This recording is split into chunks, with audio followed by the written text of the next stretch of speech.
A small manufacturing firm hired me to act as a fractional sales manager with a goal of turning around a serious decline in sales. It wasn't a large organization, only 6 salespeople and customers mostly in the metro area. However, their growth had been consistent up until the past 12 to 18 months. The previous sales manager had been let go because he had been unable to figure out what was going wrong, and I had been brought in with a goal to get the sales team back on track. The first step was to meet with all the salespeople and to get their side of the story.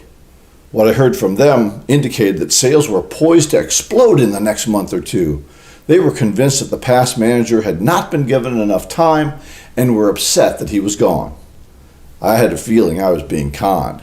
So after the interview, I decided to take a deep dive into each of the salesperson's CRM data. And this brings us to 2-minute selling tip number 34, the full sales funnel. As I examined the client data, I did indeed find that there were many large deals that seemed to be in the final stages of the sales process. Many hundreds of thousands of dollars worth, where the proposal had been delivered and we were just waiting for the final approval. Suspicious, I looked at how long these deals had been in process.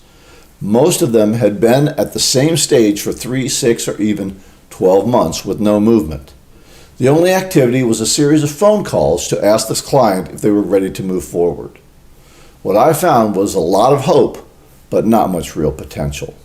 So I met again with each of the salespeople and asked them serious, pointed questions about each of their large, overdue deals. Within a few minutes, they had to admit that most of these proposals weren't going anywhere. What I had to tell them that their deals were dead and they hadn't had the funeral yet. The next problem for most of the team was that since they had been putting so much confidence in these old deals, they hadn't been getting enough new activity started. And that was where we went to work. So until the next time, go out and get better, one skill at a time.